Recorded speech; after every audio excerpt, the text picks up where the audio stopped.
नमस्कार, star channel में आपका स्वागत है और मैं हूं आपके साथ आचार्य वेद प्रकाश। दर्शकों, आज हम बात करने वाले हैं देवगुरु बृहस्पति की गोचर के बारे में। ये गोचर 22 अप्रैल 2023 को होगा और सुबह 5:14 पर देवगुरु बृहस्पति मीन राशि से मेष राशि में प्रवेश करेंगे और इसी दिन अक्षय तृतीया पर्व भी है। गुरु मेष राशि में 8 अप्रैल 2024 तक संचार करेंगे और इस गोचर से कुछ विशिष्ट राशि को विशेष लाभ मिलेगा। इस दौरान 4 सितंबर से लेकर के 30 दिसंबर तक, यानी कि 4 सितंबर से 30 दिसंबर 2023 के बीच गुरु वक्री अवस्था में संचार करेंगे। मेष राशि में पहले से ही सूर्य ग्रह विराजमान है, बुध विराजमान है और राहु विराजमान है। सूर्य और बुध तो जल्दी ही राशि परिवर्तन कर लेंगे, लेकिन राहु अभी अक्टूबर तक मेष राशि में रहेंगे और ये योग गुरु चांडाल योग का बनेगा। ऐसे में गुरु की अन्य भाव पर पड़ने वाली दृष्टि का जातक को विशेष लाभ मिल सकता है। आइए विस्तार से जानते हैं कि 12 राशियों पर इस गोचर का क्या प्रभाव पड़ेगा और किस राशि को लाभ मिल सकता है और किस राशि को थोड़ी सी परेशानियों का सामना करना पड़ सकता है। सबसे पहले हम बात करने वाले हैं मेष राशि के बारे में। लग्न भाव का गुरु आपके लिए पूज्य है, अतः स्थान हानि करो जीवा के आधार पर शारीरिक कष्ट मिल सकता है। आपको तनाव की स्थिति किसी न किसी वजह से आपके सामने बन सकती है। इस दौरान आय के स्रोत जो है वो सीमित हो सकते हैं और खर्चों की अधिकता बनेगी। ऐसा अक्टूबर तक देखने को मिल सकता है, अतः आपको सावधानी बरतनी होगी।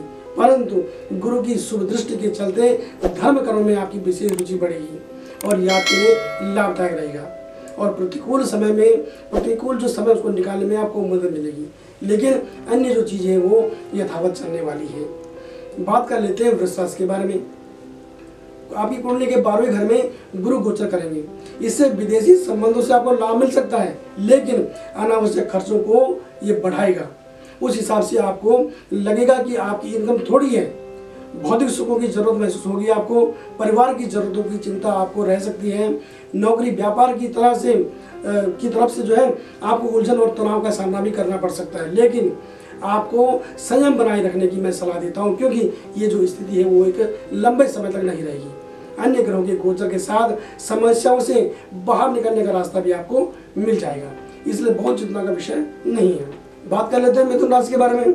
एकादश भाव में गुरु की स्थिति जो है आपके लिए शुभ साबित होगी। जहां एक और आय के रास्ते खुलेंगे, वहीं रुका हुआ धन किसी न किसी माध्यम से आपको वापस मिल सकता है।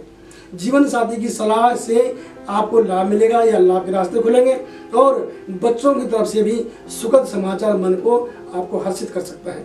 छोटे भाई बहनों की सलाह खास कार्यों में ली जा सकती है। मकान वाहन आदि की प्राप्ति, आपकी जो इच्छा है मकान खरीदने की या वाहन खरीदने की, वो मुझे पूरी होती दिख रही है। बात कर लेते हैं कर्क राशि के बारे में। नौकरी व कार्य क्षेत्र में दौड़ भाग रहेगी, तभी निर्वाह योग्य धन अर्जित कर पाएंगे। भाग्य के भरोसे रह करके कार्यों के बेहतर परिणाम हासिल नहीं किए जा सकते। इस दौरान तनाव महसूस हो सकता है और शरीर में आलस्य की भी वृद्धि होगी। आपको अपने आसपास घट रही घटनाओं पर विशेष नजर रखनी होगी, क्योंकि आपके जो विरोधी हैं कहीं ना कहीं वो आपकी परेशानी बढ़ाने के लिए प्रयासरत रहेंगे, लेकिन आप सतर्क रह करके इन स्थितियों को अपने नियंत्रण में कर सकते हैं। बात कर लेते हैं सिंह राशि के बारे में। इस खास गोचर के प्रभाव से पूर्ण रूप से ये मुझे लगता है कि ये जो गोचर है ये आपके पक्ष में रहने वाला है और आपके द्वारा इस शुभ समय का लाभ भी उठाया जाना चाहिए। आपके द्वारा इस शुभ समय का जब लाभ उठाएंगे तो इससे क्या होगा, सबसे पहले तो आपका भाग्य जो है वो आपका साथ देगा। यानी कि मैं ये कहूँ कि भाग्य आप पर मेहरबान रहेगा और पूर्व में किए गए कार्यों का फल आपको मिलेगा। यदि आप मकान वाहन आदि खरीदने का मन बना रहे हैं तो इसमें कोई बुराई नहीं है। आपका मान सम्मान बढ़ेगा और धर्म कर्म में आपकी रुचि बढ़ेगी। आपको धार्मिक और सामाजिक क्षेत्र में काम करने का एक सौभाग्य मिल सकता है और आप इसे जरूर प्राप्त करें। बात कर लेते हैं कन्या राशि के बारे में। गुरु का एक गोचर आपके लिए बहुत अनुकूल साबित नहीं होगा, अतः आपको सावधानी के साथ अपने कार्यों को अंजाम देना होगा। जल्दबाजी में लिए गए निर्णय आपको परेशानी में डाल सकते हैं, इस बात का आपको खास ध्यान रखना है।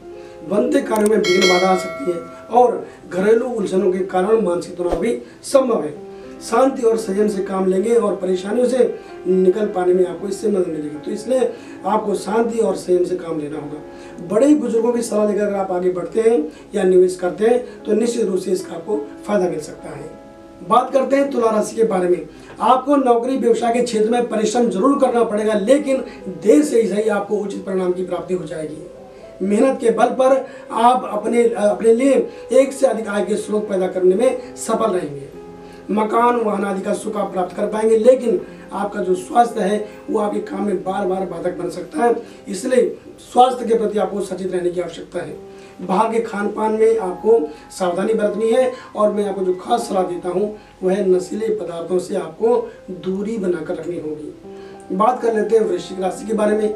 गुरु का एक गोचर आपके सामने चैलेंज पैदा कर सकता है, जैसे कि अचानक खर्चे बढ़ सकते हैं, जरूरी कार्यों के लिए कर्जा लेना पड़ सकता है, घर परिवार के लोगों का स्वास्थ्य जो है वो खराब हो सकता है, इसकी वजह से आपका काम में दिक्कतें आ सकती हैं।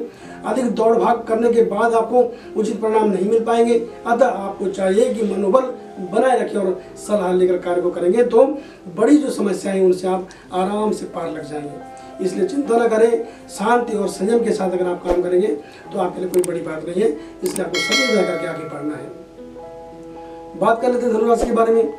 आपकी राशि का स्वामी देवगुरु बृहस्पति है, और ये जो गोचर है वो आपके लिए पूरी तरह से पक्ष में दिखाई दे रहा है। अभी तक जो भी चीजें प्रतिकूल दिख रही थी वही अनुकूल होने लगेगी। शिक्षा साक्षात्कार के क्षेत्र में सफलता मिलेगी, संबंधों में सुधार होगा, भूमि मकान वाहन का सुख मिलेगा, धन लाभ के जो अवसर है वो आपको प्राप्त होंगे, और समाज में शुभ कार्य करने के लिए आपसे सलाह मांगी जा सकती है। ये वो समय होगा जब आप अपनी योग्यता का बेहतर परिचय दे पाएंगे, और एक अपनी समाज के बीच में अपनी नई पहचान बनाने में आपको सफलता मिलेगी। बात कर लेते हैं मकर राशि के बारे में। सुख संसाधनों की प्राप्ति के लिए दौड़ भाग और मेहनत आपको करनी पड़ेगी। पारिवारिक उलझनें आपको बार बार तनाव देने का कारण बन सकती है, साथ ही न चाहते हुए भी दूसरों के मामले में पड़कर स्वयं के लिए आप समस्या जो है वो खड़ी कर सकते हैं। आपको सलाह है कि दूसरों के मामले में सलाहकार बिल्कुल न बने, कोई निर्णय स्वयं न ले, और निवेश करना हो तो अनुभवी क्षेत्र में ही करें या फिर किसी सलाहकार की देखरेख में करेंगे तो ये आपके लिए बहुत अच्छी बात हो सकती है। स्वास्थ्य आपका सामान्य रहेगा। बात कर लेते हैं कुंभ राशि के बारे में। गुरु का जो ये गोचर है पूरी तरह से प्रतिकूल नहीं कहा जा सकता, लेकिन बहुत ज़्यादा आत्मविश्वास से बचने की मैं आपको सलाह देता हूँ। मेहनत के बल पर आय के साधन जुटा पाएंगे आप, लेकिन अनावश्यक खर्चों को रोक नहीं पाएंगे। शारीरिक कष्ट का योग बनता दिख रहा है, यात्रा आदि सावधानी से करने की सलाह देता हूँ। यदि आप स्वयं वाहन चलाते हैं तो यातायात के नियमों की अनदेखी आपके द्वारा बिल्कुल नहीं की जानी चाहिए। अपने वाहन की जांच करें और सावधानी बरतेंगे तो मुझे लगता है कि आप समस्याओं से पार निकल जाएंगे। अगर आपको अनजान लोग रास्ते में कहीं पर मिल जाते हैं तो एकाएक उनसे दोस्ती न करें, आप जल्दबाजी में उनसे दोस्ती करने से आपको बचना चाहिए। बात कर लेते हैं मीन राशि के बारे में। आपकी राशि के स्वामी देवगुरु बृहस्पति है, ये गोचर आपके लिए अनुकूल रहने वाला है। इसके प्रभाव से क्या होगा, धार्मिक कार्य में भाग लेने का सौभाग्य आपको मिलेगा। प्रतिष्ठित लोगों के साथ आपको उनके उठने बैठने का मौका मिलेगा, उनसे आपका मेलजोल बातचीत जो है वो आगे बढ़ेगी, आपको उनके द्वारा सम्मान किया जा सकता है। कार्य क्षेत्र के विस्तार करने का ये सबसे उत्तम समय हो सकता है, आपके द्वारा इसका लाभ उठाया जाना चाहिए। परिवार के साथ मिलकर शुभ कार्यों में खर्च होगा, और असहाय लोगों की, जी हाँ बहुत अच्छी बात मैं आपके लिए बता रहा हूँ, असहाय लोगों की अगर आप मदद करते हैं तो इससे आपको आत्मिक आनंद की प्राप्ति होगी। बाकी जो चीज़ें हैं वो यथावत चलती रहेंगी। दर्शकों, मैंने बात करी आपसे देवगुरु बृहस्पति के एक सामान्य गोचर के बारे में। अगर आप अपने जन्म कुंडली का विश्लेषण हमसे करवाना चाहते हैं, हमारे विद्वान ज्योतिषाचार्य से करवाना चाहते हैं, तो आप हमें किसी भी वक्त कॉल कर सकते हैं। हमारा फ़ोन नंबर है 8588009900, और हमारी वेबसाइट है www.starstel.com। तो आप बने रहे हमारे साथ। अगर कोई सलाह देना चाहते हैं हमें आप, या फिर अपना कोई प्रश्न आप हमें वेबसाइट के माध्यम से पूछना चाहते हैं तो उसके लिए भी आपका स्वागत है। बने रहे हमारे साथ और देखते रहे starstel.com। नमस्कार।